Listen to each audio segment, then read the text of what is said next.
Hi there, this is a second part to the initial video I did today. It was going to be too long, so I have split the video into two. Please check the first one out if you haven't already seen it. That gives you the frontline update. This is just a little bit of extra information on tanks and how they blow up and so on and so forth. Thank you. I've been talking loads.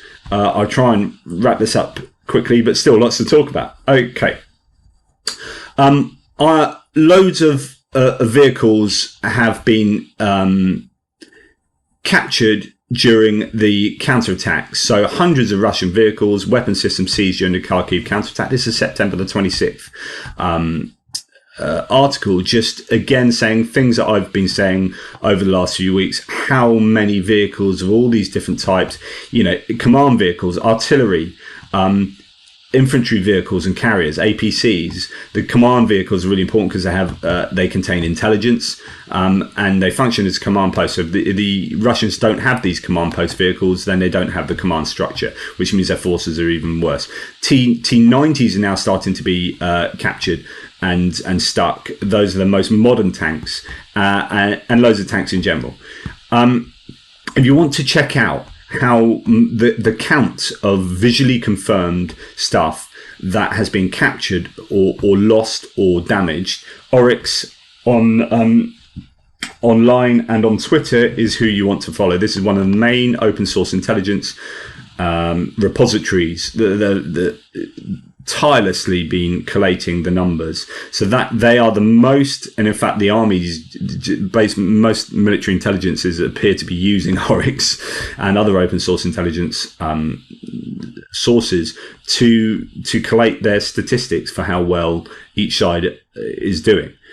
Okay, so you might ask what these boxes are on the front of many tanks, and these boxes are what are called ERA, explosive reactive armor. Here's a picture of one covered in explosive reactive armor. What is that?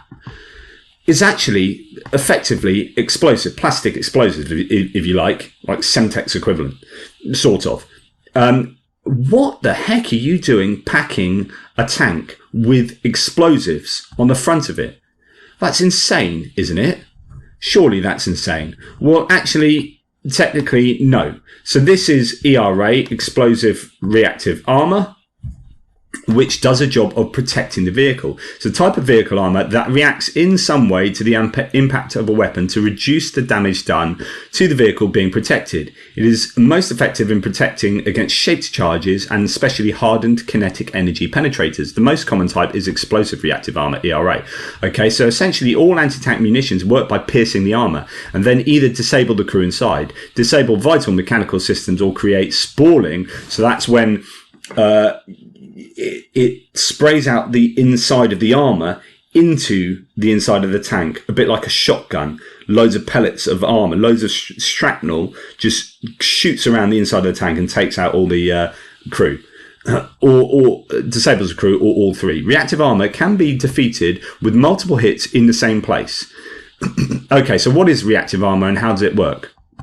Well, reactive armor works by exploding as a shaped charge hits the armor and repelling the projectile without doing damage to the armor itself. The explosion reacts outwards, and there's an example of reactive armor going off and protecting the tank.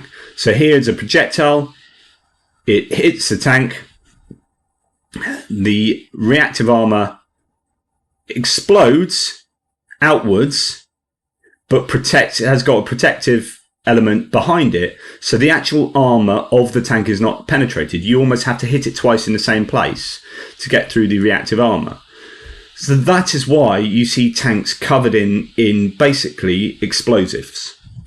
Okay, how do you partly get around this? Well, the NLAWs and the javelins, what's really interesting is when you watch different news, you will get news that sings the praises of your own country. It's what news does all the time. So in America, they talk about how amazing javelins and stingers are, because these are these missiles, anti-tank and anti-air.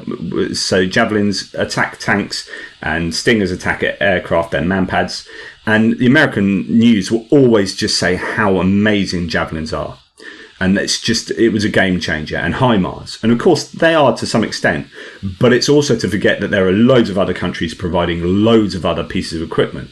So very rarely will you hear the American news talk about NLAWs, but they are the Javelin equivalents that are also really potent pieces of equipment. That's just the way it goes. In Britain, we'll be talking, you'll just hear about HIMARS and our own rocket systems that we use, and infantry fighting vehicles and the Huskies and all these other vehicles we sent out. That's what we'll talk about, because it makes Britain look amazing, makes us feel good about ourselves. French will be talking about Caesars. The Polish will be talking about all the T-72 tanks they've sent out, as well as AHS Crabs, which are long distance artillery, a bit like the Panzer Howitzer 2000s that the Germans has sent out. So Germany will be talking about them, Poland will be talking about them, so on and so forth. We just sing the praises of ourselves to make ourselves feel better. Anyway, that aside, the British sent out NLAWs. Not only the Brits, these are made by Saab, but actually made in Northern Ireland. The ones that we sent out are made in Northern Ireland by Thales, or it depends how you pronounce it, whether it's English. It's a Greek name, Thales or Thales, depending on whether you're French or English. Air Defence, who make them in Northern Ireland. These NLAWs, rather like the Javelins, do an awesome thing, which is to hit a tank from above, effectively, and I'll show you what a Javelin and NLAW does here by looking at this. So I've stopped it there. I don't know if you can see this. I don't know if I can make this any bigger. I can actually. I can increase the size of my screen. Right, that is, I think, a Javelin. So they get shot not into the tank like that, but they have such good tech on the actual rocket itself that it goes above the tank and then fires downwards. Why? Because the top of the tank is the weakest part. It's not covered by the reactive armour, and the missile will then go inside the tank and explode inside the tank. So let's see that again. Goes above the tank and then really quickly down. You can't see it. Even in the slow motion, it goes so quickly. And down and explode. So the next thing I want to talk about, and this will be the last thing I talk about, is the turret tossing. Why is it that the turret then flies off the top? And turret tossing is a very famous thing going on in Ukraine. Here is one of the biggest turret tossing examples. So ahead there's a tank, and you can't see the tank, don't worry about it. Look how high. That turret is massively heavy. So the force of that explosion and the pressure has sent off that turret massively high. And that's because those rockets explode inside. Now, it's not just the exploding inside that happens.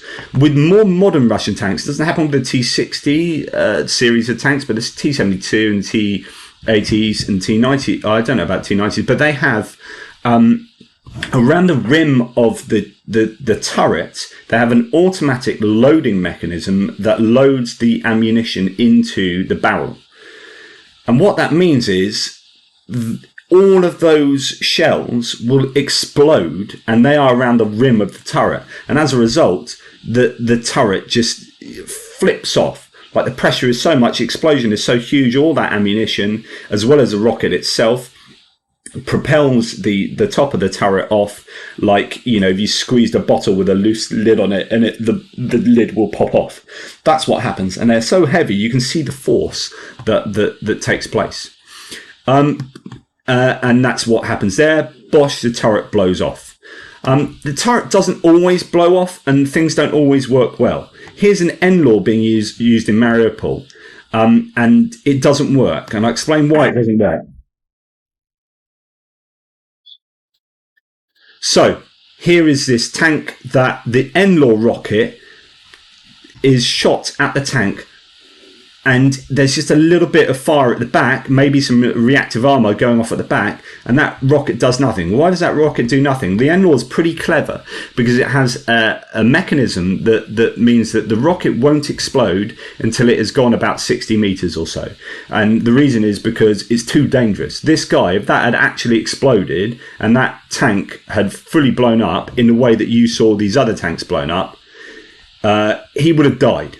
Right, imagine he was in that window just a few meters from that tank, and this had happened. Yeah, he would have been dead. So the NLAW, that has a safety mechanism that means it has to fire a certain amount of distance before it explodes, because otherwise you end up dying.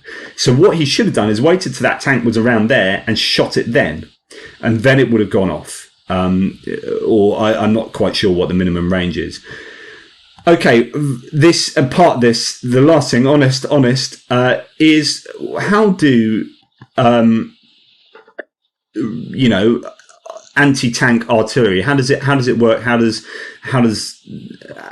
How do tanks get taken out? Anti-armor explosives, so this is talking about ERA again, reactive armor, have shaped charges that use explosives to force a concave piece of metal. Sorry, this is anti-armor explosives, so this is what I'm talking about. These are shells or projectiles that are fired at tanks. Shaped charges that use explosives to force a concave piece of metal, like copper, into a molten jet of metal that pierces the armor, and once through, it is still molten and moving supersonically, introducing hot metal, plasma, and a concussive expanding shockwave to the interior. Soft, squishy humans react poorly to those sorts of things. As well, some anti-armor rounds cause large scabs of interior metal to fly around at high rates of speed.